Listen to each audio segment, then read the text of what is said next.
MK sudah bacakan putusannya kemarin. Lalu, mantan ketua MK Anwar Usman juga sudah bersuara, menantang ataupun juga bilang pantang mundur dari Hakim Konstitusi.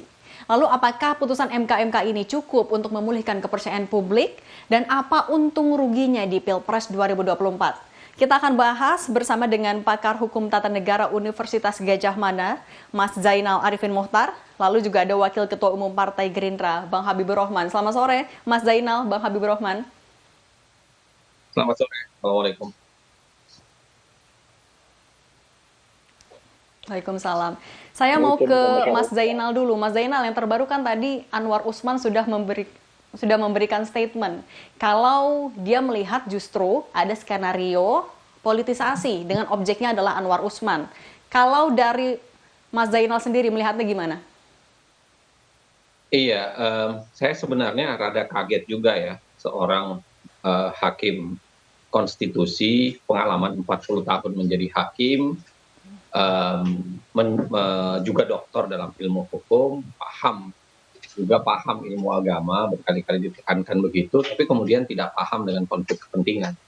Saya kira ajaran konflik kepentingan itu ajaran yang sangat sederhana dan memang sudah dimulai dalam konteks negara demokrasi untuk mengatakan konflik kepentingan itu tidak boleh terjadi bagi seorang hakim. Nah, saya tidak tahu bagaimana mungkin kemudian Pak Anwar Usman menegasikan konsep konflik kepentingan itu, lalu kemudian membangun narasi-narasi. Saya kira apakah ada narasi untuk menyudutkan Mahkamah Konstitusi, saya tidak tahu.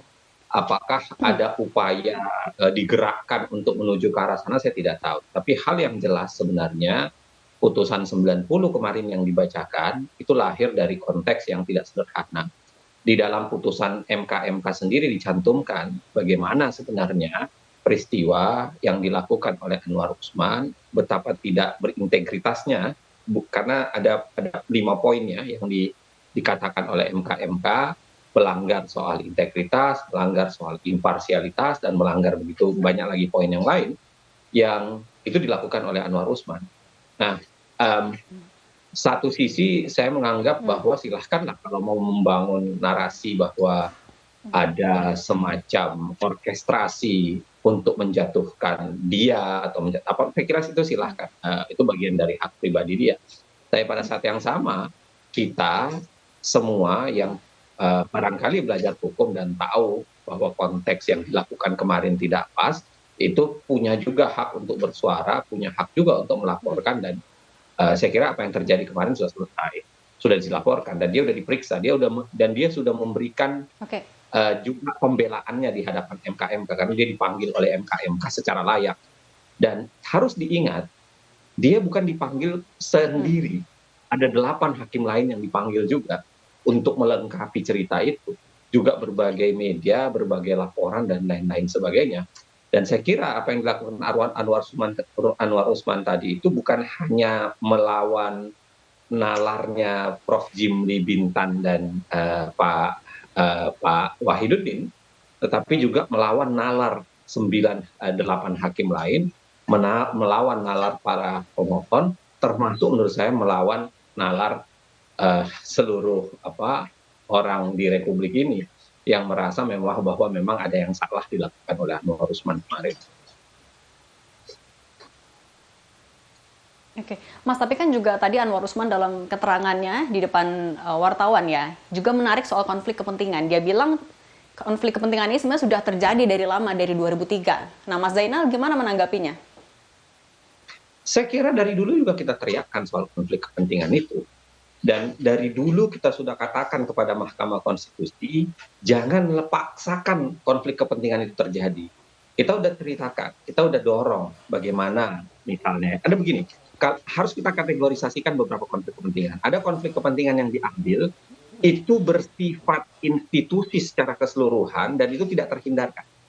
Ada beberapa ya, tetapi ada juga yang memang seharusnya bisa dihindari oleh Mahkamah Konstitusi. Saya taruh misalnya adalah pengujian terhadap usia hakim MK yang kemarin diputus oleh MK. Kita dulu udah bilang, jangan hindarkan nih, tetap saja silahkan putus, tapi berlakukan dia setelah hakim berikutnya.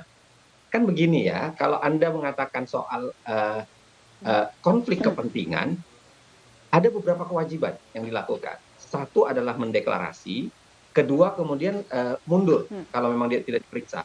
Kalau tidak terhindarkan memeriksanya, maka bisa dihilangkan Oke. konflik kepentingannya, termasuk dengan memberlakukan di pemilu berikutnya atau memberlakukan di hakim berikutnya. Oke. Kalau kita baca konstitusi Amerika, Amerika juga melakukan hal yang sama ya. Dia Oke. menunda ke berikutnya. Jadi saya bilang begini, kalau misalnya dalam berbagai kasus, dan kita juga sudah sampaikan, dalam misalnya seperti pengujian usia pensiun hakim kala itu, kita udah bilang, MK mbok ya kedepankan itu, lempar dia ke depan, lempar dia menjadi setelah bukan hakim untuk hakim saat ini, tapi untuk hakim berikutnya. Dengan begitu, tidak ada sebenarnya kecurigaan orang soal konflik kepentingan. Oke. Sama dan dalam kasus ini, putusan 90. Saya sudah sampaikan sedari awal waktu ini masuk, saya bilang jauh lebih wise bagi MK untuk melempar setelah pemilu 2024 saja. Supaya terhilang semua kesulitan, hilang semua prasangka bahwa ini disidangkan oleh MK yang punya konflik kepentingan satu. Tapi jangan lupa lagi begini ya, jangan seakan-akan pelanggaran oleh Anwar Usman itu hanya sekedar soal dia menyidangkan kasus yang dia konflik kepentingan. Silahkan baca putusan MK. Di situ ada juga pelanggaran, dia menyampaikan sesuatu, perkara yang masih berjalan, itu dia udah sampaikan duluan di hadapan mahasiswa. Itu pelanggaran. Ada juga pelanggarannya adalah dia mencoba mencoba masuk ke hakim-hakim yang lain untuk mendorong atau kemudian mengajak atau kemudian mendorong mempengaruhi hakim lain. Saya kira pelanggarannya bukan hanya sekedar soal kita bicara soal konteks mahkamah keluarga. Jadi saya merasa Mas Zainal, kita tahan dulu sebentar. Nanti juga kita akan tanyakan bagaimana tanggapan dari Bang Habibur Rahman ya. Tapi nanti kita lanjutkan usai jeda.